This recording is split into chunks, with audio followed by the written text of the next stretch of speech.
역사 추론. 문경당교 1 신라가 당나라에게 전쟁을 선포하다. 소정방은 문경당교에서 피살되었나? 나당 전쟁은 언제 어디에서 시작되었는가? 1. 전쟁은 첫 전투가 아니라 첫 단절에서 시작된다. 우리는 나당 전쟁을 670년 3월 신라군 1만과 고구려 유민군대 1만이 압록강을 건너 당군을 선제 공격한 순간부터 시작된다고 배운다. 실제로 자료 또한 그렇게 서술한다. 전쟁의 시작을 선제 공격이라는 군사행동으로 규정하는 방식이다. 하지만 전쟁이란 늘 그렇게 시작되는가? 칼이 먼저 뽑히고 외교가 나중에 끊어지는가? 현실은 오히려 반대일 때가 많다. 외교적 관계가 먼저 금이 가고 그 금을 메울 방법이 사라지는 순간 전쟁은 이미 시작된다. 그 뒤에 오는 전투는 시작이라기보다 공식화에 가깝다. 이 관점에서 보면 나당 전쟁은 670년의 압록강에서만 설명되기 어렵다. 이미 648년에 약속이 있었고 그 약속이 663년의 조치로 훼손되었으며 668년 이후 당의 한반도 통치 의지가 노골화되었다.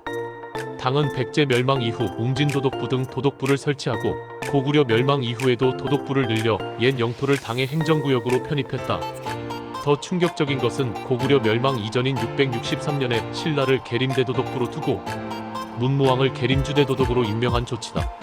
이는 신라를 동맹국이 아니라 당의 지방 행정구역으로 간주하겠다는 선언과도 같다.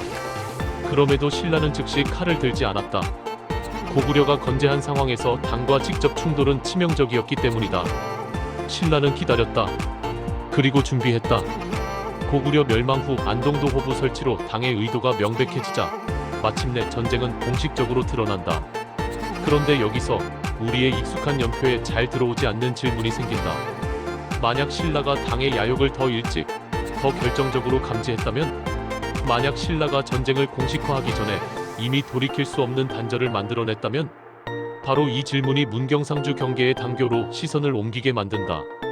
이 당교는 다리가 아니라 땅이며 지명은 때로 비밀 기록이 된다. 당교는 흔히 당나라와 관련된 다리로 설명된다. 그러나 이 해석은 언어의 기억을 지워버린 결과다. 당교의 본래 말은 떼다리다. 때는 중국이나 당나라를 말하고 다른 땅을 의미하는데 오늘날 양달, 응달에 남아있다. 즉, 당교는 당의 땅 혹은 당군이 머물던 땅이다. 다리가 아니라 집결지, 주둔지의 의미를 지닌 공간이다. 여기서 지명은 단순한 표지가 아니다. 지명은 종종 문헌보다 오래 살아남는 기억의 그릇이다. 기록은 지워질 수 있지만 땅 이름은 사람들이 일상적으로 부르는 만큼 끈질기게 남는다. 특히 정치적으로 불편한 사건이 있을 때 지명은 말해도 되는 방식으로만 사건을 보존한다. 누가 무엇을 했는지, 왜 그랬는지까지는 말하지 않는다. 다만 거기서 뭔가가 있었다는 형태로만 남긴다. 당교가 바로 그런 지명이라면 우리는 이 지명을 단순한 의문 변화를 넘어 사건의 흔적으로 읽어야 한다. 그리고 이 지명에는 매우 도발적인 이야기가 전승되고 있다. 김유신이 당군을 위로하는 연회를 베풀고 짐에 깃털을 넣어 만든 독주를 먹여 취하게 한 뒤 총공격해 소정방과 본진을 전멸시켰다는 서사다. 이때 당군이 모여든 집결지가 당교이며 그들이 묻힌 곳이 당교라는 이야기다. 이 주장은 전통적인 정사 서술과는 결이 다르다. 그렇다면 우리는 바로 믿어야 할까? 혹은 단칼에 설화로 치부해야 할까? 역사적 추론이란 둘 중 하나를 즉시 택하는 것이 아니라 자료가 제공하는 힌트를 조합해 가장 그럴듯한 해석을 구성하는 작업이다. 이제부터는 바로 그 추론의 길로 들어가 보자. 3. 삼국유사의 단서 독주를 먹여 모두 죽이고 구덩이에 묻었다. 자료 중 가장 명시적인 문헌 근거는 삼국유사 신라고전의 인용이다. 그 내용은 다음과 같은 구조를 갖는다. 소정방이 백제 고구려를 토벌하고 은밀히 신라까지 토벌하려 계속 머물렀다. 김유신이 음모를 간파하고 잔치를 베풀어 독주를 먹여 모두 죽이고 구덩이에 묻었다. 상주 외곽에 당교가 있는데 그곳이 묻은 땅이라 한다. 여기서 중요한 것은 사실 여부와 별개로 이 기록이 전하는 역사적 감각이다. 즉 동맹군이었으나 내부적으로는 이미 신라 토벌을 도모했다. 신라는 이를 군사 행동으로 처리했다. 그 결과가 특정 지명으로 남았다. 는 감각이다. 전쟁의 기원에 관한 서사로서 꽤 일관된다. 그런데 반론은 즉시 가능하다. 정사적 연표에서 소정방은 백제 정벌 660 후에도 계속 활동했고 고구려 멸망 668 전후의 전개에서도 이름이 거론되는 경우가 많다. 또 나당 전쟁의 공식적 전개는 670년 이후로 정리된다. 그렇다면 당교에서 소정방이 죽었다는 전승은 시기적으로 충돌하는 것처럼 보이기도 한다.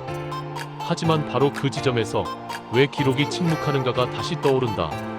자료는 이렇게 말한다. 중국 측 기록에도 우리 측 기록에도 소정방이 언제 어디에서 어떻게 죽었는지 전하는 것이 없고 무덤조차 전하지 않는다고. 이 주장은 100% 사실로 단정하기보다 적어도 소정방의 최후가 명료하지 않다는 인식을 반영한다. 그리고 그 빈틈에 지역 전승이 들어와 당교를 사건의 땅으로 자리잡게 만들었다고 볼 수 있다.